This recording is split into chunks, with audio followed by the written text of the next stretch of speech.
Hey everyone, Kyle Meinke here from MLive.com, joined as always by Justin Rogers. It is finally here, Justin. Sound the trumpets. Start of the NFL draft. We can stop talking about this stuff and actually see something happen. We've released our mock drafts in the past couple of days. Yours was yesterday, mine was this morning.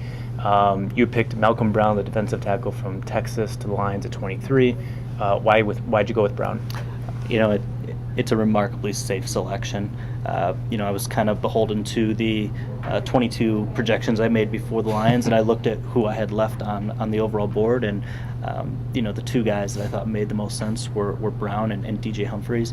And just like Brown's durability, his character, scheme fit, he was a productive, high-level college player who just has the makings of a solid defensive tackle. People that are going to expect Ndamukong Suh or Nick Fairley at this pick, they're going to be sadly disappointed. Those two guys were freaks in nature from an athleticism point of view, from a production point of view. But I think in Brown you get a young player that maybe comps more to like a C.J. Mosley, a quality starter who doesn't have a lot of weaknesses, but maybe doesn't wow you in any particular area.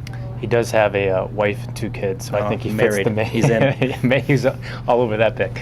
I like that pick for the Lions, and I think if Brown falls to 23, I think he's certainly in that lead discussion of the best candidates for the Lions because he does fill a position of need.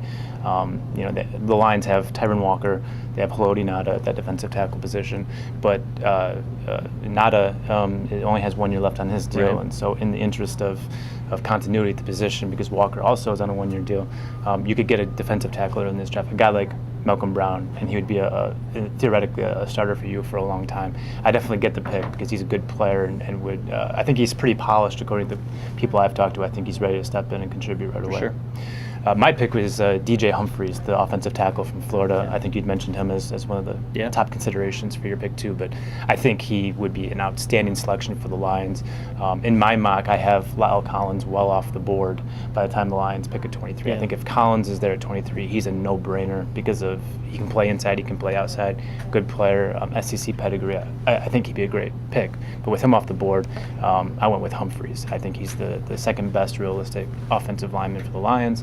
It's their biggest need. I think they need to get an offensive lineman. I know it's BPA, but they need an offensive lineman, maybe even 2. And they need these guys to be day 1 starters, day 1 contributors anyway. Humphries can be that guy. There are some injury durability type concerns with him, which is why he's theoretically still going to be available in the 20s. Missed half the season in 2013 with an MCL. Had some ankle issues last year, missed 2 games. But when he's healthy, he's maybe the most athletic offensive tackle coming out. Some of the people we've talked to, including the NFL Network's Daniel Jeremiah, believe he is the number 1 true tackle in this draft. And so if you're willing to take on the durability concerns, you're getting an elite player, elite prospect anyway, and I think he'd make a lot of sense for the Lions. Yeah, I mean, the concern with Collins maybe his footwork's not that great in pass protection, but the emphasis here for the Lions is getting better in the run game. There are several tackles that are just great run blockers coming out. You got guys like Eric Flowers, Anders P., Collins, obviously, and I think if any of those 3 guys are there, they're just in as much consideration, if not more, than Brown. It's just in my particular scenario, I had all 3 of them off the board, and like I said, I was held to what I had done for other teams. Mm-hmm. It's one of those drafts, though. I mean, you're 23. There's honestly, if there's a dozen guys I can look at on that board and go, sure, could the Lions take them? Sure. I mean, it's you're going to have to watch and wait and see what the 22 teams do before you got to let the board come to you. We talked about trades yesterday. I don't think the Lions are probably going to trade up. They're going to take the talent that comes to them. The one thing I will say about defensive tackle, I feel like you're more likely to get a contributing defensive tackle in the first round, an offensive lineman, particularly a guard, in the second round than the other way around. I just don't think there are going to be as many viable defensive tackle talents beyond the first round.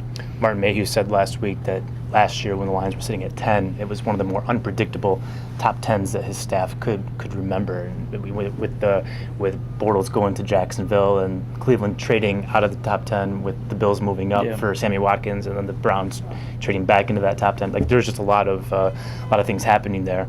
Now this year they're at 23, so that amplifies the uncertainty of the position. That's why you see so many prospects for the Lions as possibilities, and that is even more amplified by the fact that the Lions' positions of need, defensive tackle and especially offensive line, there are a lot of possibilities, and there's not a lot of there's not an established pecking order, particularly on the offensive line. You mentioned Pete, Eric Flowers, DJ Humphries, Lyle Collins. There's a couple more guys that could be in that discussion as well. And it's all about the board and the guy you like the most. And I think the Lions like Humphries a lot, and I think if a guy like that is there for them, they go with their guy, because that is a position of need. We didn't spend a lot of time looking at edge rushers, mostly because the Lions roster's chock full of them right now. They've got 5 defensive ends. They've got Kyle Van Noy and Tahir Whitehead, who can play down in the line of scrimmage and rush the passer. But you could never have enough pass rushers in the NFL.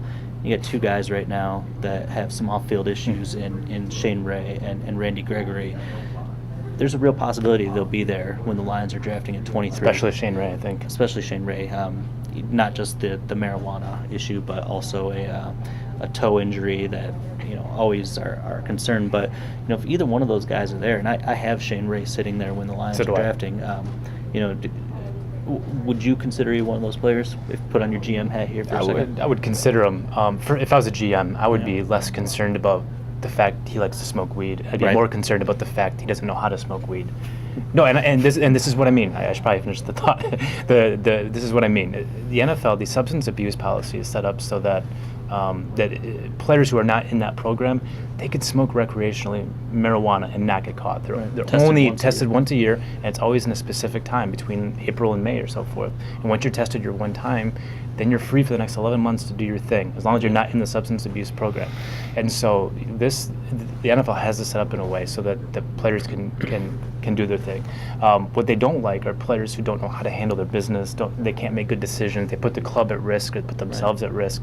There are questions about availability on Sundays if you're making bad choices, and that's where Shane Ray, I think, really messed up. Is the week of the draft, you're tooling around at 5 a.m.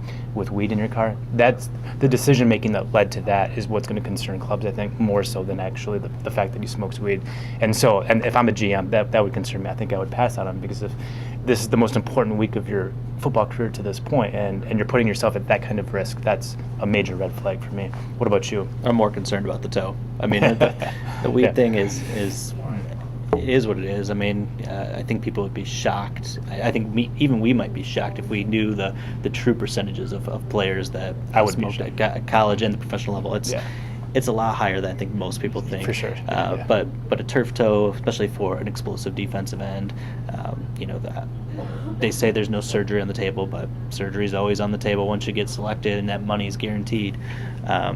If you lose your first round prospect for a year, that's devastating. Sets back his development. It looks bad on the GM. So I would consider Gregory seriously at that spot if the character references check out, and Mayhew has said that they're more aggressive, more diligent on those things. They won't rule a guy out, but they will be more thorough. And if they feel like it's not that big of an issue and he's there, I think a fine quality pass rusher, Gregory's a real possibility. Real quick, one last thing. You've got Malcolm Brown to the Lions in the first round. If that does happen, who do you like in the second round? Real fast. Got to be a guard.